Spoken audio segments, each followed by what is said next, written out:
여러분 안녕하십니까? 오늘 하나님 말씀은 베드로전서 5장 7절의 말씀이 되겠습니다. 우리 함께 읽겠습니다. 너희 염려를 다 주께 맡기라. 이는 그가 너희를 돌보심이라. 아멘.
사사시대에 베들레헴에 나음이라고 하는 여인이 살고 있었습니다. 당시에 그 지역에 큰 기근이 들었습니다. 비가 오지 않아가지고 농사를 지을 수도 없었고 짐승을 참 키울 수 없는 그런 어려운 상황에 직면하게 됩니다. 그래서 그 기근을 피해서 베들레헴을 떠나서 이제 요단강을 건너 모압 지역에 와서 이제 살게 됩니다. 사실은 모압 지역에 살기 위해서 살 길을 찾아서 왔지만은 그곳에 있으면서 남편이 세상을 떠나고 또 두 아들이 세상을 떠나는 그런 어려움을 겪게 됩니다. 그런 상황에서 베들레헴에 하나님께서 베들레헴을 돌보셔서 양식을 주셨다는 그런 소식을 듣게 됩니다. 이때 나오미는 모압에서 다시 이제 베들레헴으로 돌아올 그런 여정을 준비하게 됩니다. 베들레헴에 하나님이 돌보셔서 양식을 주셨다. 오늘 본문에 보면 그가 너희를 돌보심이라 이렇게 말씀하고 있습니다. 돌보신다. 이 돌보신다는 말은 이 개역 성경에서는 지금 우리가 가지고 있는 개역 개정에서는 돌보심이라고 이렇게 표현하고 있습니다만 전의 성경에서는 권고한다라고 이렇게 말씀하고 있습니다. 이 돌보심, 이 권고라는 뜻이 뭐냐면 찾아오신다라는 그런 뜻입니다. 하나님이 찾아오신다는 그런 의미를 갖고 있습니다. 한마디로 말하면 하나님의 임재를 말씀하는 거예요. 하나님의 임재. 그러니까 베들레헴에 기근이 들어서 정말 사람들이 살기 어려운 그런 상황 속에서 하나님이 임재하실 때 비가 내리고 다시 그 땅에 양식이 주어지게 되는 그런 회복의 역사가 임했음을 말씀하고 있는 것입니다. 하나님은 우리에게 찾아오시는 분이십니다. 그래서 우리를 권고하시고 우리를 돌보시는 하나님이란 말이죠. 한 번은 베드로와 또 야고보, 요한 그 형제들이 갈릴리 호숫가에서 밤새도록 고기를 잡습니다. 그렇지만 한 마리도 잡지 못해요. 그래서 참 육신은 육신대로 지쳐있고 또 마음까지 지친 그런 상황 속에서 아침 일찍 예수님께서 그곳에 찾아오세요. 찾아오셔는 깊은 데로 가서 그물을 내려봐라. 이렇게 말씀을 하세요. 그때 이 제자들이 사실은 자신들의 경험을 비춰볼 때는 이건 뭐 별 의미가 없는 그런 거지만 예수님의 말씀을 믿고 의지하여 그물을 깊은 곳에 가서 내립니다. 그때 많은 고기가 잡힌 거예요. 예수님께서 찾아오심으로 말미암아 그 절망의 상황이 희망의 상황으로 바뀐 게 된 거예요.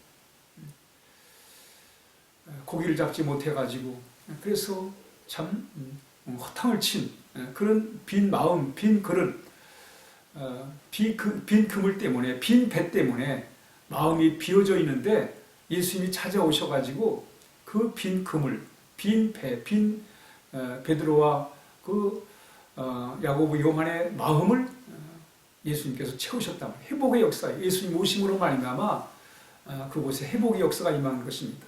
바로 그것은 돌보심입니다. 그러니까 하나님이 돌보신다는 얘기 뭐냐면 하나님이 임재하셔서 회복의 역사가 임하게 된다는 거예요. 여러분, 우리 늘 하나님의 임재를 우리가 바라고 가야 됩니다. 이 돌보신다고 하는 말의 또 다른 의미는 뭐냐면 치유하신다. 예수님은 많은 병자들을 고치셨습니다. 그러니까 치유에는 하나님의 임재가 나타나는 거예요. 치유 속에 하나님의 나라가 임하게 되는 것입니다. 그러니까 하나님 예수님이 이 땅에 오심으로 말미암아 치유 사역을 많이 하셨는데 그 치유 사역 속에는 하나님의 임재하심이 역사하는 거예요. 치유하심을 통해서 하나님의 나라가 이루어진단 말이죠. 그러므로 하나님의 임재를 통해서 주의 나라가 임하고 그 주의 나라가 임함으로 인해서 돌보심과 또 회복의 역사가 임하는 것을 말씀하고 있습니다. 오늘 베드로 사도는 참 초대교회에 환난과 핍박이 많았던 그런 시대에 이스라엘 백성 초대교인들로 하여금 신앙생활에 그 환난과 핍박을 이기는 비결을 말씀합니다. 그게 뭐냐면 너희 염려를 다 주께 맡겨라.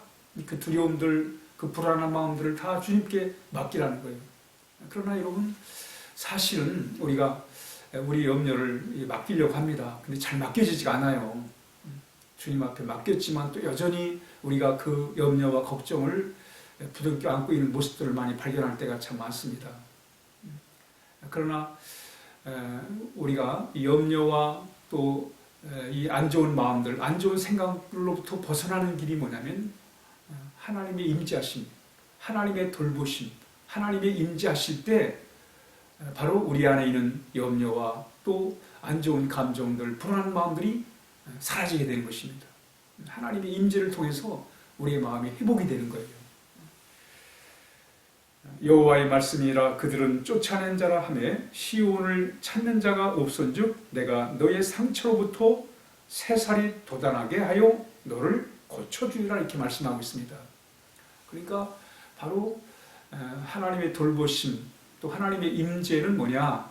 바로 그것은 그 속에 하나님의 고쳐주심, 바로 잡으심, 회복의 역사가 임하게 된다는 것입니다. 우리 염려로부터 벗어나는 길이 뭐냐면 하나님의 임재, 하나님의 오심, 찾아오심. 그 속에서 우리는 염려로부터 우리가 자유의 그런 귀한 삶을 살아갈 수 있음을 말씀하고 있습니다. 그러므로 우리는 하나님의 임재를 늘 사모하고 간구해야 돼요. 지금 우리가 대강절을 보내고 있습니다. 주님 오심을 우리가 기다리고 있습니다. 우리 늘 주님의 오심을 주님의 찾아주심을 우리가 늘 사모하며 기도해야 됩니다. 기도를 통해서 찬양을 가운데 예배 가운데 말씀을 묵상하는 가운데 주의 임재를 우리는 사모하며 나가야 됩니다. 하나님이 임재하실 때 바로 하나님의 보살피심, 하나님의 살펴주심, 하나님의 치유하심, 하나님의 회복케 하심. 그래서 하나님이 보살피심으로 인해서 하나님이 찾아오심으로 인해서 절망의 자리가 희망의 자리로 바뀌고 말이죠. 불안한 자리가 평화의 자리로 바뀌는, 우울한 자리가 기쁨의 자리로 바뀌는 그런 무기력한 그런 상황들이 활력으로 바뀌는 그런 놀라운 역사가 임하게 되는 것입니다. 오늘도 하나님의 임재를 간절히 사모하면서 하나님이 우리의 삶 가운데 찾아오심으로 인해서 우리 안에 있는 모든 염려들이 떠나게 되고 모든 질병이 떠나감으로 인해서 우리 안에 새로운 삶으로 충만한 그런 삶을 살아야 하겠습니다. 기도하겠습니다. 하나님 아버지 감사합니다. 오늘도 하나님의 은혜를 사모합니다. 주님 오셔서 우리의 삶 가운데 임하심으로 말미암아 주님의 보살핌 가운데 회복과 치유와 또 하나님 아버지 이제 주님 주시는 새로운 그런 생명으로 충만한 삶을 살아갈 수 있도록 하나님을 인도하여 주옵소서. 예수님의 이름으로 기도하옵나이다. 아멘.